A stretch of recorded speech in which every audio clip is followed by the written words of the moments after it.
अरे અમે પણ કહીએ છીએ કે દર્શનાબેને રાજીનામું આપી જ દેવું જોઈએ તો જ આ પેલો છે ને મહામંત્રી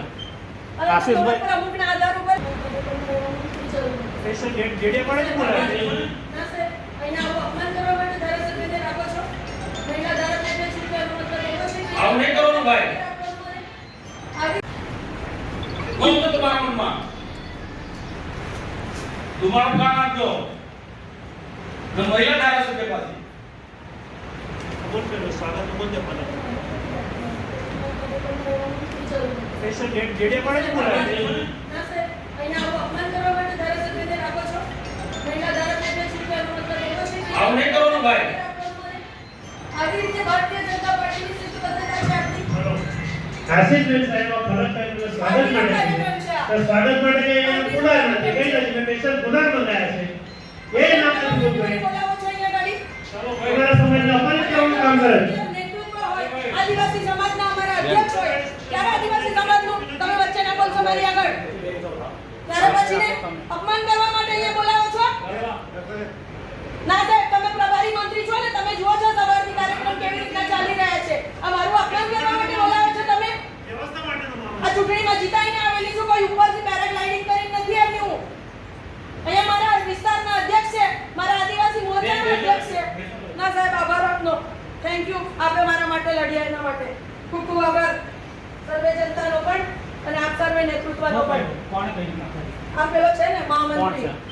અને આશીષભાઈ પ્રમુખના આધાર ઉપર જ કીધું હોય કે ભાઈ રહેવા દે ને ચાલો પ્રમુખના આધારે જ કીધું હોય એ તો સાહેબ આ વસ્તુ ખોટી છે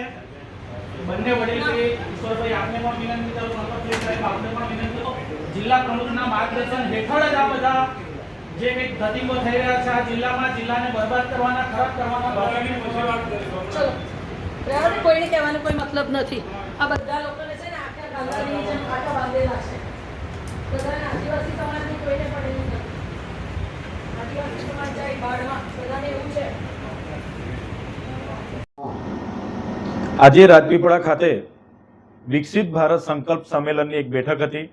અને આ વિસ્તારના તમામ પદાધિકારીઓ અધિકારીઓ અને લોકો પણ ત્યાં ઉપસ્થિત હતા આ બેઠકમાં આ જિલ્લાના પ્રભારી મંત્રી ઈશ્વરભાઈ પટેલ અને ભારતીય જનતા પાર્ટીના એસટી મોરચાના પ્રમુખ ગણપતસિંહ વસાવા આ ભરૂચના સાંસદ મનસુખભાઈ વસાવા અને અહીંના સ્થાનિક ધારાસભ્ય દર્શનાબેન દેશમુખ પણ પોતે હાજર હતા છતાં ભારતીય જનતા પાર્ટીના સંગઠન દ્વારા દર્શનાબેનનું નામ સુદ્ધા લેવામાં ના આવ્યું એમનું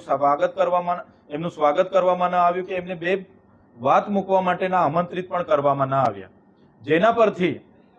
અમે આગળ પણ કીધું હતું કે ભારતીય જનતા પાર્ટીની સરકારમાં કે સંગઠનમાં આદિવાસી નેતાઓ સાંસદો કે ધારાસભ્યનું કોઈને કંઈ સન્માન જળવાતું નથી અને એમને અવારનવાર અપમાનિત કરવામાં આવે છે જે આજે જાહેરમાં અપમાનિત કરવામાં આવ્યા અમે અનેક મિટિંગોમાં અનેક કાર્યક્રમોમાં બોલતા હોઈએ છીએ ત્યારે લોકોને એવું થાય કે ચૈતર વસાવા કેમ બોલતા છે પણ જે ચૂંટાયેલા લોકો નથી અને ભારતીય જનતા પાર્ટીના પ્રમુખ મહામંત્રી જેવા લોકો છે એ આ કૃત્ય અવારનવાર કરે છે ચૂંટાયેલા લોકોને અપમાનિત કરે છે અને એ આજે ફરી એ લોકોએ દોહરાવ્યું છે ત્યારે દર્શનાબેને તો ઊભા થઈને રાજીનામું ધરી દેવા સુધીની વાતો કરી છે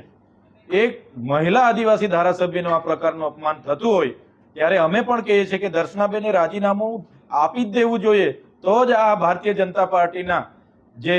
સંગઠનમાં બેઠેલા લોકો છે એમને ખબર પડે અને આગળ પણ અવારનવાર આ પ્રકારનું અવગણનાના પ્રસંગો બન્યા છે 60 ટર્મના સાંસદ મનસુખભાઈ વસાવાનું પણ સંગઠનમાં કોઈ માનતું નથી સરકારમાં કોઈ માનતું નથી અવારનવાર એમણે પણ દારૂબંધીને લઈને પત્ર લખ્યા છે કે નર્મદા જિલ્લામાં ભાજપના નેતાઓ ખુલ્લેઆમ દારૂ વેચે છે અને જેનાથી યુવાધન ખરાબ થાય છે આપણે નાયબ મુખ્યમંત્રી શ્રીને પણ એમણે લખ્યું છે છતાં પણ એને આજે 20 દિવસ થયા કોઈ કાર્યવાહી કરવામાં નથી આવતી ઉલટાનું એમને છાવરવામાં આવે છે એટલે મને લાગે છે એમના માટે એક સાંસદ એક ધારાસભ્ય કરતા પણ એમના જિલ્લા પ્રમુખો અને મહામંત્રીઓ વિશેષ હોય જેઓ આવા દારૂના વેપલા કરીને એમના હપ્તાઓ છેક ગાંધીનગર સુધી પહોંચાડતા હશે એટલા માટે જ એમને છાવરવામાં આવે છે એવું મને લાગે છે આજે જે પ્રકારે દર્શનાબેનનું અપમાન થયું અને દર્શનાબેન હમણાં પણ ગાંધી પ્રતિમાને ત્યાં ધરણા પર બેઠા છે અને રાજીનામું આપી દેવાની જે એમણે જીદ પકડી છે ત્યારે હું માનું છું ચોક્કસ જો એમનું સન્માન ભારતીય જનતા પાર્ટીમાં ન જળવાતું હોય તો એમને રાજીનામું આપી દેવું જોઈએ. આખો સમાજ તમારી સાથે છે. એક મહિલા આદિવાસી ધારાસભ્યનું જે અપમાન છે એ માત્ર ને માત્ર દર્શનાબેનનું અપમાન નથી, આ વિસ્તારની જનતાનું અપમાન છે, આદિવાસી સમાજનું અપમાન છે. એનો જવાબ આવનારા દિવસોમાં ભારતીય જનતા પાર્ટીને અમે આપીશું.